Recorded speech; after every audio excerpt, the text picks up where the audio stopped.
Aku ingin kau menyembunyikanku di tengah kota Baghdad. Di hadapan ribuan rakyatku, aku harus bersembunyi sehingga tak seorang pun dapat menemukanku. Jika kau berhasil, akan ada hadiah besar. Jika gagal, Raja membiarkan kalimatnya menggantung, sambil menatap tajam Abu Nawas. Para menteri berbisik-bisik, mana mungkin, itu pasti membuat Abu terpojok. Sebagian bahkan sudah membayangkan Abu akan kehabisan akal kali ini. Namun, Abu Nawas hanya tersenyum tipis, lalu membungkukkan badan hormat. Baiklah, tuanku, hamba akan menyembunyikan Baginda di tempat yang paling aman, paling tersembunyi, dan paling sulit ditemukan.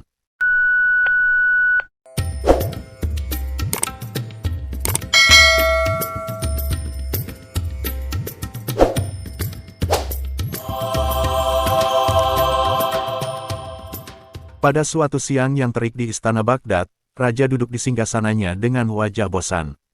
Hari-hari berlalu dengan rutinitas yang sama, menerima laporan menteri, mengawasi perdagangan, dan mendengarkan keluhan rakyat. Namun kali ini hatinya gatal ingin bermain-main dengan Abu Nawas, si penasihat nakal yang selalu berhasil membalikkan keadaan dengan kecerdikan tak terduga. Abu, panggil Raja dengan suara lantang, aku ingin kau melaksanakan sebuah tugas yang mustahil. Para menteri dan pengawal menoleh, penasaran apa lagi yang akan keluar dari mulut Raja. Apakah perintah Baginda? Abu Nawas maju dengan senyum santainya. Raja mencondongkan badan ke depan, matanya menyipit penuh kelicikan. Aku ingin kau menyembunyikanku di tengah kota Baghdad. Di hadapan ribuan rakyatku, aku harus bersembunyi sehingga tak seorang pun dapat menemukanku. Jika kau berhasil, akan ada hadiah besar. Jika gagal, Raja membiarkan kalimatnya menggantung, sambil menatap tajam Abu Nawas. Para menteri berbisik-bisik, mana mungkin, itu pasti membuat Abu terpojok. Sebagian bahkan sudah membayangkan Abu akan kehabisan akal kali ini. Namun, Abu Nawas hanya tersenyum tipis, lalu membungkukkan badan hormat. Baiklah, tuanku, hamba akan menyembunyikan Baginda di tempat yang paling aman, paling tersembunyi, dan paling sulit ditemukan. Percayakan segalanya kepada hamba. Raja tertawa puas. Lihatlah nanti, para menteriku. Kali ini Abu tak akan bisa lolos. Mustahil menyembunyikan Raja di tengah kota. Namun diam-diam, Abu sudah menata rencana dalam kepalanya. Ia tahu betul bahwa hal paling sulit justru bisa diselesaikan dengan cara paling sederhana. Baginya, menyembunyikan Raja bukan soal tempat yang jauh atau gelap, melainkan tentang menipu mata manusia. Sepulang dari istana, Abu Nawas berjalan menyusuri jalanan Baghdad yang ramai. Ia melewati pasar, tempat para pedagang kurma, karpet, rempah, hingga pedang berteriak menawarkan barang. Keringat menetes di pelipisnya, tapi pikirannya berputar cepat. Menyembunyikan sesuatu yang berharga justru paling mudah bila diletakkan di hadapan semua orang, gumamnya. Orang akan mencari jauh-jauh, padahal jawabannya ada di depan mata. Abu teringat pada sebuah pepatah kuno, rahasia terbesar adalah yang dibiarkan terbuka. Dari situlah ia menemukan ide gilanya. Ia tersenyum kecil, merasa bahwa kali ini Raja benar-benar akan terkecoh. Namun ia tahu, penyamaran Raja harus sempurna. Rakyat mengenal wajah Baginda dari ukiran di koin emas, dari patung di gerbang istana, dari arak-arakan setiap pesta. Tak mungkin ia hanya sekadar menyuruh Raja berdiri di jalanan. Ia perlu mengubah penampilan Raja sedemikian rupa hingga tak seorang pun curiga. Malam itu, Abu tak langsung tidur. Ia duduk di beranda rumahnya, menatap bulan yang menggantung di langit Baghdad. Angin membawa aroma rempah dari pasar malam. Baiklah, bisiknya, aku akan menjadikan Raja seorang yang tak pernah diperhatikan orang, seorang pengemis lusuh, yang sehari-hari duduk di pinggir jalan tanpa dilirik. Dengan itu, Abu merasa langkah pertamanya sudah mantap. Keesokan paginya, Abu menghadap Raja dengan wajah penuh keyakinan. Tuanku, ucapnya sambil menunduk, untuk menyembunyikan Baginda, hamba membutuhkan dua hal, pakaian khusus dan izin agar hamba yang mengatur segala sesuatu. Tanpa campur tangan siapapun, Raja mengerutkan kening. Pakaian khusus, untuk apa? Untuk mengubah Baginda hingga tak seorang pun akan mengenali, jawab Abu. Percayalah, penyamaran ini akan membuat Baginda tidak lebih dari orang biasa di mata rakyat. Baginda bisa berjalan di tengah keramaian tanpa ada yang menyadari. Para menteri mulai berbisik lagi. Abu pasti hanya menggertak. Apa Raja benar-benar mau dipermainkan jadi bahan tontonan? Namun, Rasa ingin tahu raja lebih besar daripada gengsinya. Ia ingin tahu sejauh mana kecerdikan Abu. Baiklah, kata raja sambil menepuk lengan singgasananya. Aku izinkan kau menyiapkan semuanya. Tapi ingat, jika aku sampai dikenali rakyat meski hanya seorang saja, maka aku anggap kau gagal. Abu tersenyum penuh percaya diri. Hamba tidak akan mengecewakan Baginda. Justru Baginda sendiri nanti yang akan terkejut betapa sempurnanya penyembunyian ini. Raja tertawa geli. Aku ingin melihat wajah menteriku ketika mereka gagal menemukanku. Ayo, Abu, buat aku terhibur. Abu Nawas segera bergerak. Ia tahu tempat pertama yang harus didatanginya, Pasar Baghdad. Di sana ia mencari pakaian paling lusuh yang bisa ia temukan. Ia berkeliling ke lapak tukang kain bekas, menawar jubah compang camping yang penuh tambalan, sorban yang warnanya pudar, dan sandal reyot yang hampir putus talinya. Pedagang kain itu menatap Abu dengan heran. Wahai Abu Nawas, kau biasanya membeli pakaian indah untuk hadiah. Mengapa kini memilih kain rongsokan? Abu hanya tertawa, karena keindahan kadang justru ada pada keburukan, sahabatku. Ia membayar murah, lalu memasukkan pakaian itu ke dalam karung. Tak lupa, ia mencari kantong kecil penuh debu dan abu dapur. Ini akan membuat wajah siapapun terlihat kusam, seolah lama hidup di jalan. Semua ia siapkan dengan teliti. Sambil berjalan pulang, Abu membayangkan raja yang biasanya memakai jubah sutra, ikat pinggang emas, dan mahkota permata. Betapa kontrasnya nanti ketika Baginda harus mengenakan pakaian kumuh itu. Ia tertawa geli membayangkan ekspresi raja. Jika Baginda benar-benar mau mengikuti rencanaku, maka tak seorang pun akan mengenalinya, bahkan menterinya sendiri. Hari yang ditunggu tiba, Abu membawa karung pakaian lusuh ke istana. Raja sudah menantinya dengan wajah penasaran. Jadi, ini pakaian penyamaran yang kau maksud? Tanya raja sambil memandang karung itu dengan jijik. Benar, tuanku, jawab Abu sambil membuka karung. Ia mengeluarkan jubah compang camping yang berbau apek. Para menteri yang melihat langsung menutup hidung mereka. Ini, untuk Baginda, bisik mereka dengan ngeri. Ya, kata Abu mantap. Hari ini, Baginda akan berubah menjadi pengemis jalanan. Percayalah, tak seorang pun akan menduga bahwa di balik wajah kusam itu tersembunyi seorang raja. Raja semula enggan, tapi rasa ingin tahunya membuat ia mencoba. Dengan enggan ia mengenakan jubah kumuh itu, melepas perhiasannya, dan membiarkan wajahnya diolesi abu hingga tampak kotor.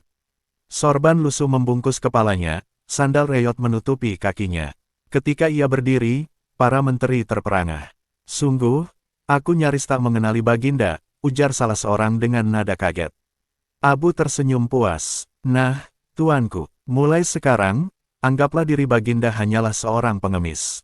Jangan angkuh, jangan bicara seperti raja. Ikuti peran ini dengan hati-hati. Jika Baginda berhasil, maka penyembunyian ini akan sempurna. Raja menatap cermin, terdiam beberapa saat. Lalu ia tertawa geli. Baiklah, Abu, aku siap memainkan permainanmu. Matahari Baghdad bersinar terik, pasar dipenuhi hiruk-pikuk pedagang dan pembeli. Abu Nawas berjalan di depan dengan penuh percaya diri, sementara di belakangnya raja yang sudah menyamar tampak kikuk dengan jubah lusuh dan wajah penuh abu.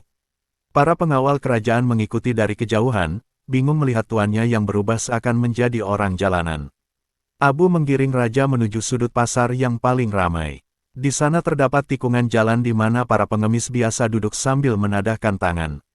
Aroma rempah bercampur keringat manusia dan teriakan pedagang membuat suasana semakin riuh.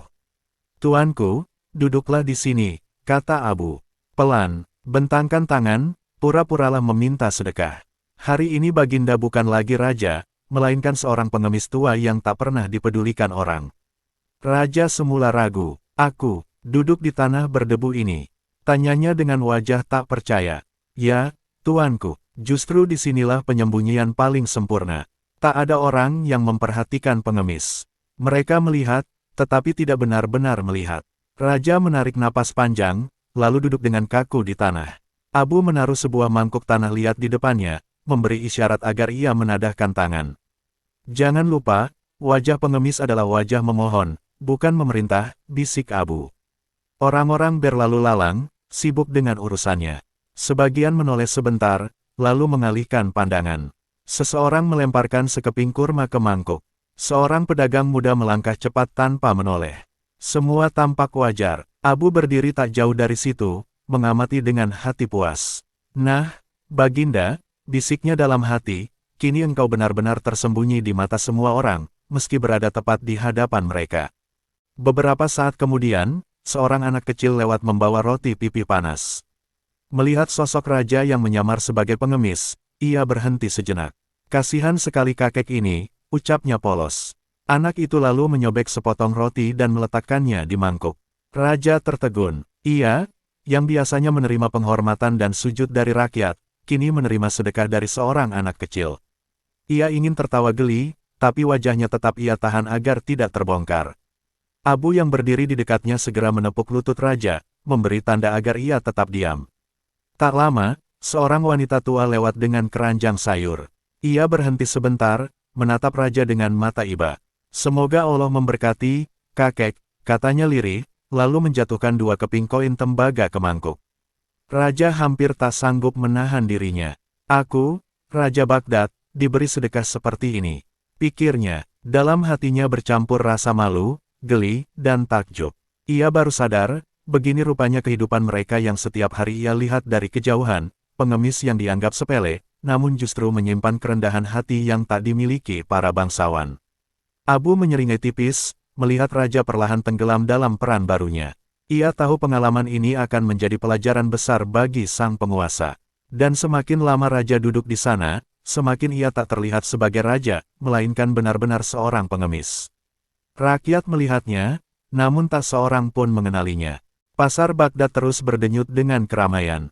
Pedagang kurma berteriak menawarkan dagangan, unta-unta lewat membawa karung gandum, anak-anak berlarian mengejar ayam yang lepas. Di tengah keramaian itu, raja duduk diam dengan tangan terulur, wajahnya penuh abu. Tak ada satupun yang menaruh curiga. Seorang pemuda kaya lewat, menatap raja dengan sinis. Pengemis lagi, gerutunya sambil berjalan tanpa menoleh. Seorang pedagang lain bahkan sempat berkata, hidup malas, hanya meminta, padahal sehat.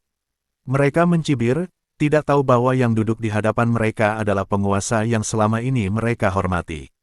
Raja mendengar semuanya. Ia merasa geli sekaligus sakit hati.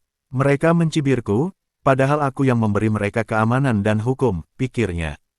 Tapi di sisi lain, ia juga merasa tersentuh. Mungkin inilah yang setiap hari dirasakan oleh orang-orang miskin di kotaku. Abu berdiri tak jauh dari sana, menahan tawa. Ia tahu, raja sedang merasakan pengalaman yang tak pernah ia bayangkan sebelumnya. Sempurna, batinnya. Tak seorang pun mengenalinya, bahkan jika menteri sendiri lewat, ia akan mengabaikannya. Dan benar saja, seorang pejabat istana yang sedang berbelanja kebetulan melewati tempat itu. Ia hanya melirik sebentar, lalu berlalu tanpa berhenti. Abu hampir tertawa terbahak melihat raja yang nyaris ingin berteriak, "Hei, ini aku, rajamu." Tapi akhirnya hanya bisa menahan diri. Sementara itu, Abu mulai melancarkan bagian kedua dari rencananya. Ia berdiri di tengah pasar dan berteriak lantang, "Wahai penduduk Baghdad! Baginda Raja sedang bersembunyi hari ini. Siapa yang bisa menemukannya akan diberi hadiah besar." Kerumunan langsung gempar. Raja bersembunyi. Hadiah besar. Suasana pasar mendadak berubah menjadi ajang perburuan. Para pedagang meninggalkan lapak mereka, para pemuda berlari ke sana kemari, bahkan anak-anak ikut berteriak mencari. Ada yang mendatangi masjid terdekat, yakin raja mungkin menyamar sebagai jamaah. Ada yang berlari ke rumah saudagar kaya, curiga raja mungkin bersembunyi di tempat mewah. Beberapa orang bahkan masuk ke gang sempit, berusaha mencari sosok misterius itu. Abu tertawa dalam hati. Mereka sibuk mencari di tempat yang jauh, padahal jawabannya ada di depan mata. Raja duduk di sini, menadahkan tangan, dan mereka tak menghiraukannya. Raja yang mendengar pengumuman Abu hampir melompat dari tempat duduknya. "Kau gila, Abu, sekarang semua orang mencariku. Bagaimana jika ada yang sadar ini aku?" Bisiknya panik, namun Abu menenangkannya. "Tenanglah, tuanku, justru dengan penyamaran ini, Baginda semakin aman. Mereka bisa menatap 1000 kali, namun tidak akan pernah melihat siapa sebenarnya Baginda." Pencarian semakin heboh. Orang-orang berlari ke setiap sudut kota. Seorang pemuda berteriak, "Aku yakin raja menyamar sebagai pedagang karpet." Ia lalu menuduh seorang pedagang yang kebingungan. Keributan pun terjadi. Yang lain mendatangi seorang penjual obat. Jangan-jangan kau raja yang menyamar. Seru mereka. Penjual obat panik dan bersumpah bukan. Suasana pasar berubah jadi kekacauan kecil. Semua orang sibuk mencari sosok raja, saling menebak, saling menuduh, bahkan ada yang mencoba membuka kerudung orang lain karena curiga. Namun tidak seorang pun melirik ke sudut jalan tempat raja duduk dengan wajah lusuh. Mereka menganggapnya hanya pengemis biasa yang tak layak dipedulikan. Raja menatap semua itu dengan mata melebar. Mereka mencari ke segala penjuru, tapi aku di sini, tepat di hadapan mereka. Ia hampir tak percaya dengan siasat Abu. Semakin lama, ia merasa bahwa dirinya benar-benar lenyap dari dunia raja dan bangsawan.